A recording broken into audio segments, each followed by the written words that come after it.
Welcome to the Unraveling Shaltazar podcast. Hello, Jeffrey. How are you today? Hello, Mark. I am doing well. And how are you? I'm well. It warmed up a little bit and the snow's starting to melt, so it gives us hope of spring.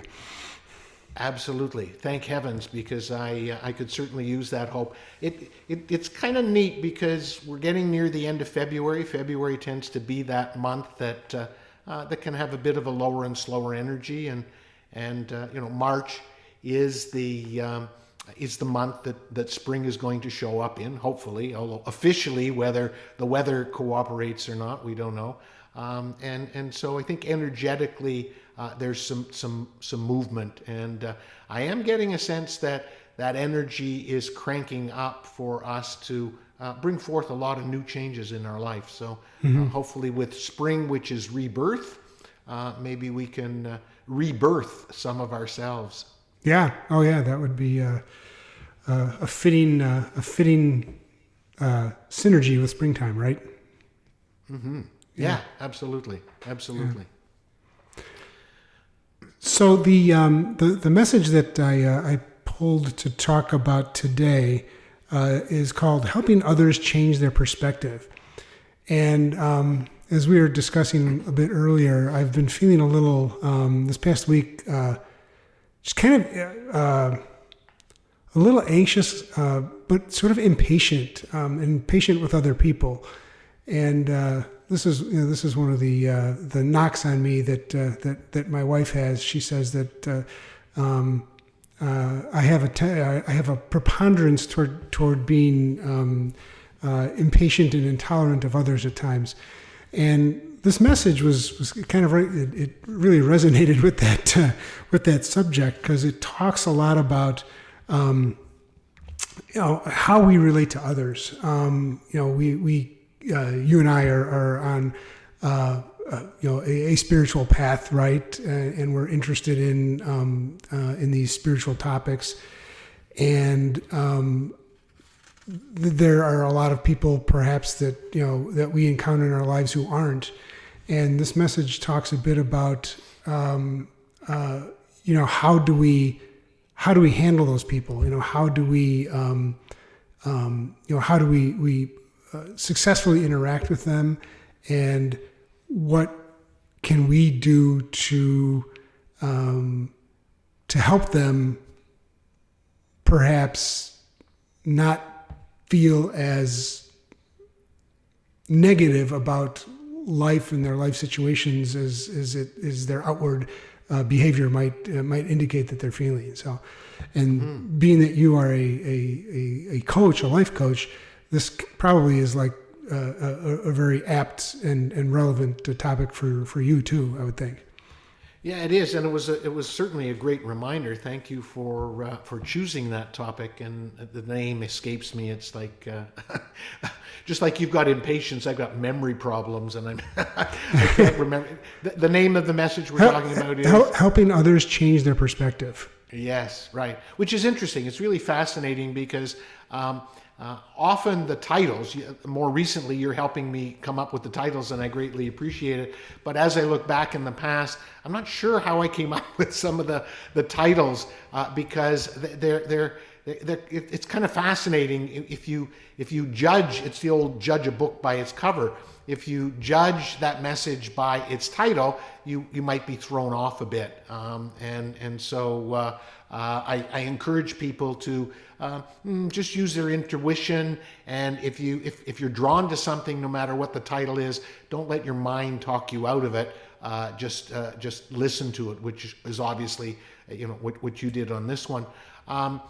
Interesting though, before we get into talking about this message, I think you bring up an interesting point. When we get a little impatient and we get a little frustrated with other people, just a bit of a reminder that trigger is an opportunity for us to look inward and see what is out of balance with us. And this message talks about creating a lot of a tolerance, a lot of understanding towards other people that don't share your perspective.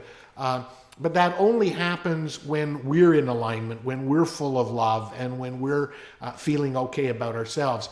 And so, just like you, I've noticed I've been triggered a little bit more lately, and I do believe that is the universe is giving us an opportunity to work through some of our imbalances, some of our triggers. That last message that I channeled, that'll be coming out shortly, called "Finding the Light Within," is talking about going into that emotional abyss that we have, and processing that darkness to shine light upon it. So, number one, I think I recommend to people that are being triggered, don't take it personal, realize it as an opportunity to do some inner healing. But this message, I think, is really interesting in that it talks about how you can change the way you look at someone. And having re-listened to it this morning, it reminded me of when and why I channeled it, because I was exposed to a particular individual that I could not understand their negativity. I could not understand. It made no sense. This was a situation where the person had been married, and there was an issue with a husband or wife or whatever that was cheating. And here it was 20 years later, and that person could not let that go. And it was the most frustrating thing to hear that individual keep bringing it up over and over again. And knowing what I know about energy, that this person was causing a dis-ease within them. And it's sort of like, how can that be? I mean, you kind of want to shake that person and say, wake up, let that go. And so I think that frustration I had, I addressed it to Shaltazar, and this message, which I think is really profound. Thank you for picking it, so I had a chance to re-listen to it. There are over 100 messages right now, so by you picking them, it gives me a chance for a refresher. And this one really, to me, made a lot of sense in terms of helping you understand a person's negative perspective that you really can't fathom. Yeah. One of the lines in here that struck me is, it said, we realize asking you to love those who wallow in self-pity, who often appear toxically negative, can be difficult at times.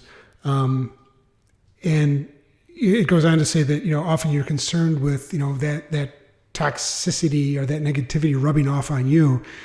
And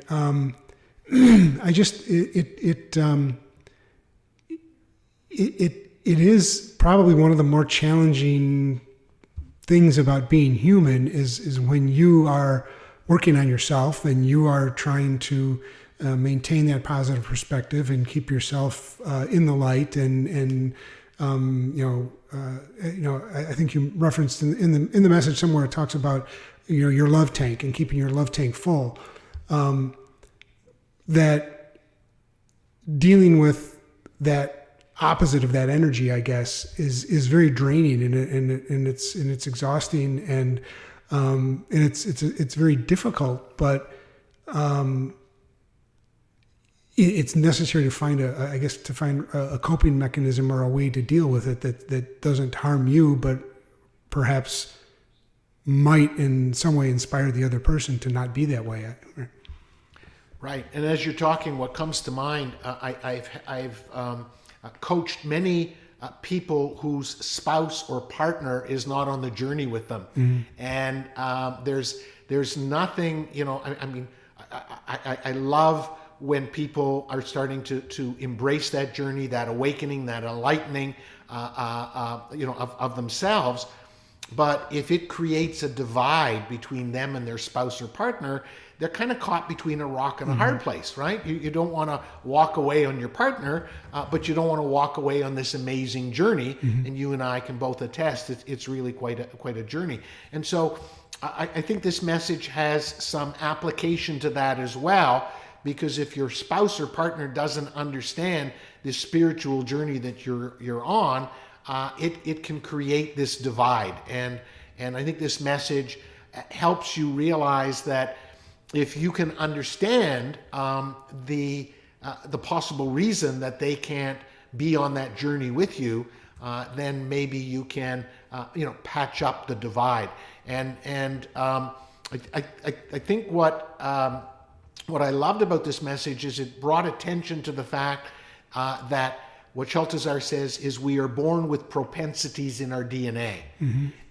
And the fascinating thing was it gave me the answer to that person who was so negative and who couldn't release their feelings towards this partner or spouse that cheated on them. And that is the fact that not everybody is blessed with the propensity of being able to see things in a positive light. It really gave me a tremendous understanding of my parents and my siblings, because it's like, it's not their fault. It's not their fault, right? And it was like a light comes on. And the way this message starts out, I thought was really interesting. I had forgotten all about it. It talks about two people that get a diagnosis for a debilitating disease. Mm-hmm. And it talks about the reality of the fact that they both have the same disease, but the subjective reality is they handle it in different ways. Mm-hmm. And it was like, yeah. And how many times do we hear people that, get a cancer diagnosis and stay in fear, and others that really believe? I've heard many, many instances of people that have really healed themselves. An energy healer that I used to go to was told he's going to die. And he lay on the couch and he began his spiritual journey. And now he's many, many, many years later, still alive, and is a hands-on energy healer that I personally went to for a number of years. Mm-hmm. And so how do you account for that difference between those that can't see the light and look at the possibility of self-healing, and those that remain in fear? Shaltazar says that those are the propensities that are in our DNA that are implanted for our learning and growth journey. Mm-hmm. Yeah. So if I understand, you're saying that some of this, I mean, obviously we all have choice, the freedom of choice to choose how we want to respond to things and how we want to what we want our worldview to be. But there's an additional hurdle that's kind of baked into the DNA that makes it more difficult for some people than others to get to that place. Mm-hmm. Absolutely. Yeah. Okay. For example, I'll use the example of my wife. She's developing a website, and I think she would admit that she's technologically challenged. Mm-hmm. And from a technology perspective, I love it. It makes total sense to me, right? But that's part of my creativity. I mean, our company went computer in 1986, and that's before computers were really in the forefront. Well, my wife's talent and gift is more as an artist, more creative. So her propensity is towards seeing things in a more artistic way, which is very different than seeing things in a technological way or sense. Whereas my propensity is to be able to look at technology as something that is always looking at helping me do things in a simpler, faster way. Well, my propensity is different than her propensity. So if I have an expectation that she can do the things in technology that I can, I'm going to be extremely frustrated. So just that one sense of awareness that implanted in our DNA is a propensity to be very negative, to be very positive, to be very trusting, to be very untrusting. Mm-hmm. And you sort of realize, I do anyway, that is the setup for our learning and growth in this particular human sojourn. Mm-hmm. Mm-hmm. Yeah, the idea that we all have something to overcome and learn, right? And one of the things that they kind of hinted at here is the idea that your DNA can change too, right? It's not like you're stuck with this. You're stuck with this propensity. If you address the propensity, perhaps you can actually transmute it into something else and eliminate that predilection to respond to certain things in a certain way. Did I read that correctly? Brilliant. 100%. 100%. And that was really powerful. To be able to change your DNA is sort of like, wow. And that is the essence of empowerment. That is the ability that we all have. When we connect to that place of power, we can take a propensity of looking at life from the cup half empty, looking at everything from the negative side. We can change it. Okay. Now, we may not become the most positive person in the world, but we can shift that. And thank you for bringing that up. That is the great power of this message. They are showing us the way that consciousness can change. And as we are in this place in our civilization right now, where, with the pandemic coming, we have a tremendous opportunity to shift. And if we as individuals can shift our DNA, then we can shift the collective consciousness and the DNA of our civilization, which is like, wow. And if I recall correctly in that message, they say the way to do that is to come to more of a place of love, more of a place of acceptance. If you are negative, accept your negativity. If you are fearful, accept that fearfulness. But they're also challenging us, the human brothers and sisters, to help our fellow humans, to be able, if we're on that journey, to become more understanding of those that are having a challenge, and with and from a place of love, help them to figure out a way to shift their DNA. Mm-hmm, mm-hmm. Yeah, and I kind of got from that idea that of helping others, that it's not necessarily what we when we think help, we think, oh, well, here, let me carry your bag for you, or let me do some sort of physical intervention of some sort, or as you and I've talked about, let me give you a piece of my mind. It seems like the message is saying just the opposite of that. Just let your light shine as brightly as you can, and be the example of what they could hope to be in that respect, and without actually hitting them over the head with it, just let them perhaps absorb some of your energy as you're giving off the love that you have in your tank, right? 100%. Before we got on the call, you talked about being a little bit testy and maybe losing your cool, right? Right. So I think a practical application of what Shaltazar is saying is, when you realize that, okay, I got triggered, I think all they're saying is apologize to that person you lost your cool with, right? I mean, you can't undo it. There's no sense you living in this place of guilt. Just say, gee, I'm really sorry I lost my cool, right? And by example, you are going to help them realize it's okay to apologize. So it's I think they're really asking those of us that are doing a lot of work, that those of us that are on a journey of self-discovery, a spiritual awakening journey, to take some extra responsibility to help those that may not have seen that yet. And so you're absolutely right.